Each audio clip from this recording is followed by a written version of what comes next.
must I do to make this bulb shine?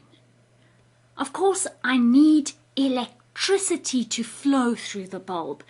But what does that mean? The word electricity can be used to mean many different things, which can be confusing. One thing which people sometimes mean when they say that electricity flows is that there's a flow of charge. The word charge here means positive or negative particles. And the word flow means move. So we have positive particles moving or negative particles moving, and then we have electricity flowing. Or we could say we have current flowing. So where do we get positive or negative charges? Electrons, protons, and ions are charged particles. Electrons are negatively charged, protons are positively charged, and ions might be positively charged or negatively charged. So for this bulb to shine, charged particles inside the bulb need to flow. They need to move. But how do we get that right? To understand this, we have to revise what we know about the atom. All things, including this bulb, consist of atoms. This is a very simplified picture of an atom. In the center of the atom, we have the nucleus. And the nucleus contains charged particles, protons, and neutral particles, neutrons. Moving around the nucleus, we have electrons. Electrons are negatively charged. Metal atoms, like the atoms inside the wires of the filament of this bulb, do not hold their outermost electrons very tightly. That means that if there's something that pushes them to move, they will move. And that is what is going to happen when we make this bulb shine. Inside the filament we have many millions of atoms. Each of them has electrons, and those electrons are loosely held. Something can push those electrons, and when it does, electricity flows, current flows. What is that something that can push these electrons? A cell or a battery?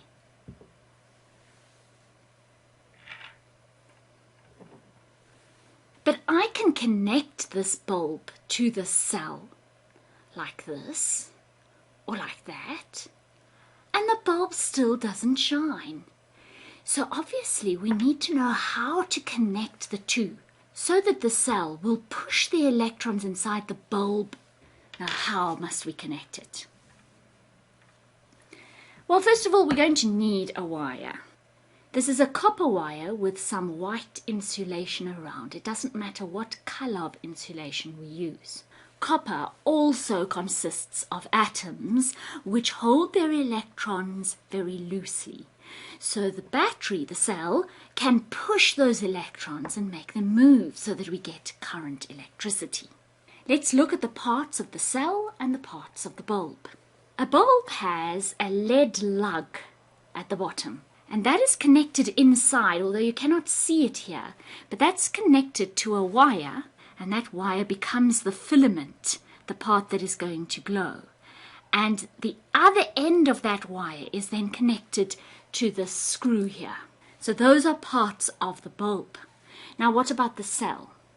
The cell has a positive terminal and a negative terminal.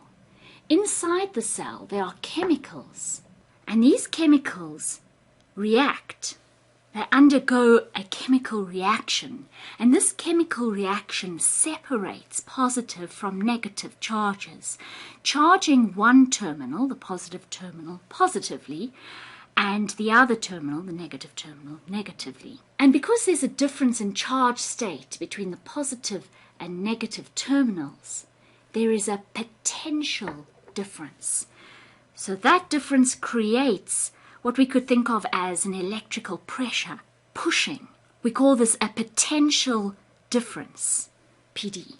So in effect, what that's trying to do is the negative here is trying to push electrons away from it, and the positive is trying to pull electrons towards it. But these electrons cannot move, being pushed away from the negative and pulled into the positive, unless they have a path to move along.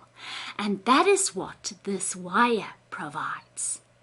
Because this wire is full of atoms which have electrons which can be moved. So we need to provide a continual path of conductors. This is a good conductor because it allows the electrons to move through it. So we need a continual path of conductors from the positive terminal of the cell around through the bulb and back into the negative terminal of the cell. So how do we do that? So here's one way to do it. The lead lug is also a conductor, so if we place it against the positive terminal like that, which we can draw like this, then we have conductors between the positive terminal and one end of the filament, but we still need the other end of the filament to be connected to the negative terminal so that we have a continual path of conductors. We have the lead lug against the positive terminal, and then we hold one end of the copper wire against the screw and the other end against the negative terminal. And you can see there the bulb does shine. And the reason why the bulb shines is because the two requirements for current to flow are being met. The first one is we have a potential difference, positive and negative, provided by the cell. And the second one is we have a continual path of conductors from the positive terminal all the way through the bulb. It includes the bulb, so that's why the bulb will shine, around and into the negative terminal. So what's actually happening here is that the cell has created a difference in potential, which makes the electrons inside the wires be pushed. They get pushed away from the negative terminal of the cell and towards the positive terminal of the cell. That's the motion of electrons. Now, in fact, rather confusingly, unfortunately, when we speak about electricity flowing, we normally don't describe the way the electrons are pushed, even though we know that it is the electrons that are pushed and move. Instead, we take the direction of the current as positive charges would move if they did move. And positive charges would be attracted to the negative terminal of the cell. They would be repelled away from the positive terminal. And this is what we call conventional current direction, from positive round into negative. Is this the only way to make this bulb shine? No. Instead of having the lead lug against the positive terminal, I could also put it against the negative terminal. Let's see if that works. I hold the conducting wire from the screw round into the positive terminal, and sure enough, the bulb shines.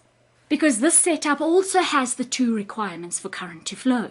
There's a potential difference between the positive and the negative terminals of the cell, and there is a complete path of conducting wires from the positive through the bulb, so the bulb is part of the circuit, that's why it shines, and round into the negative terminal of the cell. So both of these methods are effective in getting the bulb to shine. How can we say briefly instructions to somebody of how to get a bulb to shine? Here's a bit of a hint to help you. Pause the movie until you've completed the sentence yourself. We must connect the screw to one of the terminals. It doesn't matter whether it's to the negative terminal or to the positive terminal. And then the lead lug must be connected to the other one. Now you can see it's rather difficult to hold these just correctly so that we get it to shine. And so that's why we rather use holders to help us. We place the bulb inside a bulb holder. We screw the bulb in. And the wires are connected just right so that one wire is connected to the lead lug and the other to the screw. And then all we need to do is connect each of these to the opposite terminal of a cell. We could just do it like this, but again, that's a little difficult to hold it right but indeed it does shine. But let's rather use a battery holder or a cell holder. So we put the cell into the cell holder, and you can see that the positive terminal of the cell is connected to that wire and the negative terminal to that wire. So again, we could just hold this like this and it shines, but maybe easier is if we don't have to use our hands at all, and we can rather use some connecting wires. Here are connecting wires with crocodile clips. Now it doesn't matter which color you connect where, but let us use the red one next to the positive terminal of the cell, because generally that is what is done. Red is used to indicate positive. And then the black one is connected to the negative terminal of the cell, and then connected to the other wire connected to the bulb. So there we have the two requirements for current to flow.